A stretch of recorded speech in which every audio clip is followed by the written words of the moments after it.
demandé à Cécile d'animer cette session. Donc Cécile est notre experte Lean en agent de projet, Lean en développement produit, et elle travaille beaucoup actuellement pour un grand de la construction qu'elle accompagne dans sa transformation Lean. Elle va nous parler de l'animation de la performance.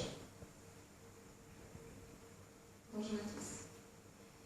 Alors, quelques éléments de contexte. Donc, je vais effectivement vous parler d'un univers qui est l'univers de la construction. Ensuite, vous parler de l'animation de la performance, un service achat sous-traitance. Élément important à savoir, pour placer un peu le décor, le service achat existe a été mis en place depuis à peu près 5 ans. Alors pourquoi c'est important de le savoir?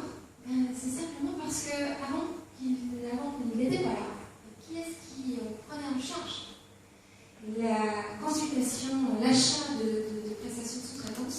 Et bien c'était le conducteur de travaux.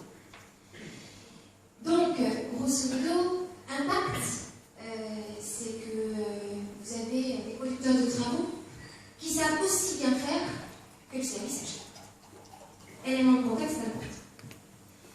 Deuxième élément de contexte, de l'ordre de 50% des coûts des ouvrages en fait, sont liés au coût des prestations sous-traitées. Donc vous imaginez bien un enjeu très très fort sur la consultation pour avoir naturellement les meilleurs prix, mais sans dégrader naturellement la qualité. Je veux simplement vous rappeler que le monde de la construction est un monde aujourd'hui qui est plutôt très très malmené, en France en particulier, extrêmement concurrentiel. Donc il s'agit d'obtenir les meilleurs prix, sans dégrader pour autant la qualité et la sécurité. Alors naturellement, le conducteur de travaux, qui est finalement le premier client du service achat, il dit moi je sais faire aussi bien que vous, mais en plus, je veux que vous obteniez des sous-traitants top du top en prix, top du top en qualité. Autre élément de contexte, c'est que les équipes de l'achat de sous-traitance se payent sur le budget du chantier. Ça veut dire quoi? Ça veut dire que quand il travaille pour un conducteur de travaux, le conducteur de travaux paye le service rendu.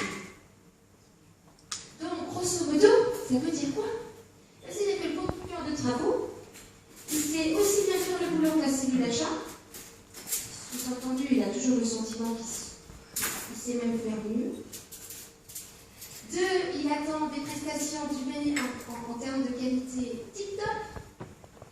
Et puis en plus, le temps que les équipes achats vont utiliser pour faire la consultation, il faut qu'il soit le plus réduit possible parce que sinon ça lui coûte cher.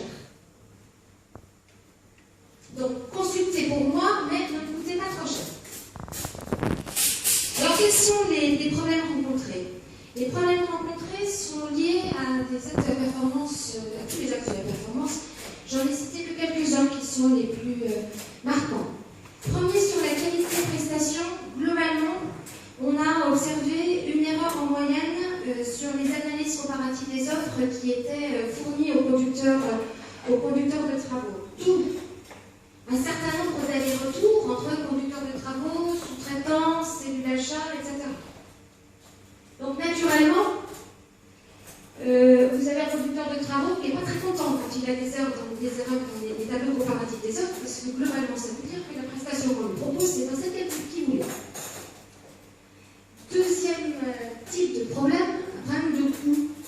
C'est-à-dire que le temps essentiellement lié au temps passé aux consultations qui sont de l'ordre de 30% en écart par rapport au budget alloué. Donc, en plus de ne pas avoir forcément des prestations qu'il voulait, le temps pour le conducteur de travaux, la prestation de la cellule d'achat, elle lui a coûté très cher. Et puis, pour terminer, des problématiques de délai, c'est-à-dire factuellement, 15% des tableaux comparatifs des offres qui sont fournis à un conducteur de travaux pour qu'il puisse choix du sous-traitant, arrive avec en moyenne entre 1 et 3 semaines de retard. Donc, ce qui peut avoir des impacts non négligeables sur le chantier, puisque au bout du bout, je pousse un peu à l'extrême, mais le conducteur de travaux se retrouve à avoir besoin d'un sous-traitant pour démarrer son activité alors qu'il n'est pas encore choisi. Et naturellement, il n'est pas question d'avoir des gens sur le chantier sans contrat, etc. Donc, un certain nombre de problèmes auxquels s'en rajoutent d'autres. D'une part, le service achat ne mesure absolument pas sa performance vis-à-vis de ses clients internes et la satisfaction de ses clients. Conducteurs de travaux en particulier. Deuxième type de problème, les équipes n'ont pas forcément la vision très très claire de ce qui se passe sur les chantiers. Il ne faut pas croire qu'ils se tournent les pouces, les gens des achats. Ce n'est pas du tout le cas, ils ne se tournent pas les pouces. Ils travaillent beaucoup. Mais, pour autant, aucune idée de là où ils en sont. Ensuite, on va se dire, mais le manager, il fait pas de silence avec eux. Bah si. Le manager, il voit ses équipes régulièrement. Mais de quoi il se parle? Il se parle des problèmes que remontent les équipes, des problèmes souvent qui sont considérés comme très très très urgents. Par contre, grosso modo, est-ce que vraiment les sujets sont tous du même niveau d'importance? Est-ce que les enjeux sont les mêmes? Est-ce que c'est vraiment de ça dont il faut parler, etc. Bon. Et puis ensuite, une fois que tout le monde a parlé de ses problèmes, toutes les bonnes idées, tout le retour d'expérience entre les équipes, entre les personnes du service, on n'en parle pas. Donc une situation où on se dit, il y a des choses qui tendent des dispositifs qui ne sont pas forcément très compliqués, mais qui pourraient vraiment les aider. Et ces dispositifs, c'est ce que vous a présenté Bertrand tout à l'heure, c'est la mise en place de l'animation de la performance, qui se traduit par ce qu'on appelle dans notre jargon l'équipe autonome. C'est ce qu'ils ont fait. Alors, ils ont commencé par quoi? D'une part, par se poser la question de, mais finalement, la performance d'un service achat, c'est quoi? L'air de rien, dit comme ça, c'est facile. Dans les faits, c'est beaucoup plus compliqué. Alors, ils se sont posé la question, mais finalement, notre performance en termes de qualité, coût, prestation, c'est quoi? Et puis, ils ont défini un certain nombre de leviers de performance. Alors, sur la qualité, c'était, par exemple, le taux de satisfaction des conducteurs de travaux dès lors qu'on leur transmet des tableaux comparatifs des offres. C'était aussi le suivi de la qualité des prestations des sous-traitants une fois qu'ils sont choisis et qu'ils démarrent sur le chantier. Parce que jusqu'à maintenant, le suivi post-désignation, les équipes de sous-traitants, ça ne l'avait pas vraiment, en tout cas pas complètement. Sur la partie coût, c'était des choses toutes simples. On a un budget de temps alloué, il faut suivre un minimum le temps qu'on passe pour réaliser nos consultations. Pour identifier très vite, quand on a bouffé la moitié du budget, s'il reste encore plus de la moitié des sous-traitants sur lesquels on a encore à travailler, il faut même se poser des questions, essayer de réfléchir à comment est-ce qu'on fait. Sur la partie délai, même punition, même motif. Le conducteur de travaux, il attend de pouvoir désigner un sous-traitant parce que derrière, il faut que le sous-traitant vienne sur ces chantiers. Donc c'est qu'est-ce que je pilote, quelles sont mes dates butoirs, les différents points clés de mon process de consultation qu'il faut absolument qu'on pilote pour arriver à l'heure. Et puis sur la prestation, eh bien c'est la satisfaction naturellement des travaux, c'est la satisfaction aussi des sous-traitants sur la capacité à négocier dans une logique de développement responsable, c'est très important dans le métier. Donc ces équipes ont réfléchi. Et donc vous voyez que c'est un vrai exemple, hein, c'est pas du cinoche. C'est un vrai exemple. À quoi ressemble l'animation de la performance? Donc là, c'est décliné en qualité coût délai prestations avec les indicateurs qu'ils ont choisi de suivre, de piloter, de mettre sous contrôle. Puis derrière ça, une fois qu'on a défini les indicateurs de performance, naturellement, ça n'a d'intérêt que dès lors qu'il y a une animation. Donc, ils ont décidé de mettre en place une animation hebdomadaire. Au démarrage, en fait, ils avaient tellement envie d'y aller, je ne raconte pas des blagues, ils avaient tellement envie d'y aller, ils avaient tellement envie d'en découdre tous, que l'idée de faire une animation par semaine, ils me disaient non, non, c'est pas assez, non, il faut qu'on se voit au moins 3 fois par semaine. Parce qu'il faut qu'on s'améliore, qu'on s'améliore vite. Hein. Bon, j'aurais dit 3 fois, bon, allez-y. Ensuite, ils sont passés à 2. Donc, ils ont fait 3 fois par semaine les 2 premiers mois. Ensuite, ils sont passés à 2 fois par semaine les 2 mois suivants. Et aujourd'hui, ils sont à 1 fois par semaine. Et ça suffit. Pour l'instant. Et alors, à quoi elle sert cette animation? Elle sert à voir les écarts. Tous les écarts aux objectifs de performance qui leur sont alloués.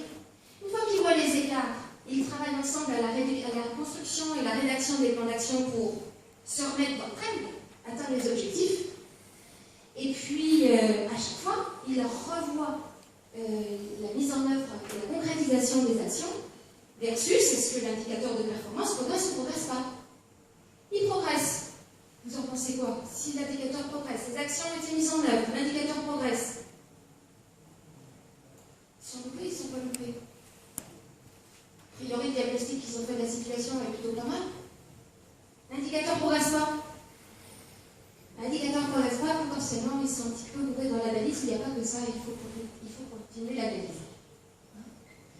Donc, ils peuvent voir l'amélioration de l'indicateur et naturellement capitaliser les bonnes pratiques par l'échange en particulier. Ce qui est riche dans cette animation-là, c'est l'échange entre les équipes. Alors, résultat, après 8 mois de mise en œuvre dans ce service achat. Alors, je vais commencer par un axe purement indicateur de performance et puis après, je vous parlerai et je terminerai sur les indicateurs qu'on ne sait pas mesurer, mais c'est ce qu'on dit des équipes. Sur la partie qualité-prestation, la note de satisfaction des conducteurs de travaux sur la prestation d'achat est passée de 56 à 70%. Et ça a été très très vite.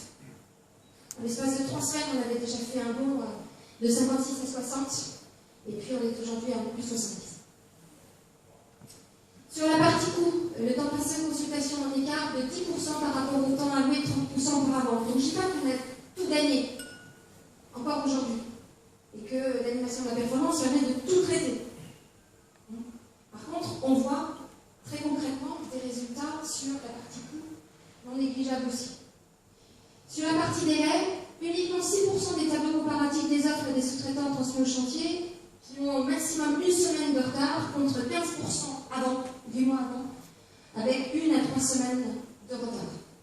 Donc là, on voit aussi une amélioration non négligeable de la performance sur ces 4 axes. Alors, qu'est-ce que les équipes en disent, en fait, au-delà des indicateurs de performance? En fait, ils nous en disent tout ça. Alors, les post-it orange, c'est les avantages, les post-it jaunes, c'est là où ils ont un peu plus de mal. Les avantages, ils écrivent. On sait où on en est. On gagne du temps. On voit les éclats. On connaît les objectifs. C'est une vraie prise de conscience. On sait où on doit aller. C'est pédagogique. On partage les infos. C'est motivant. On se responsabilise chacun. On est obligé d'être transparent.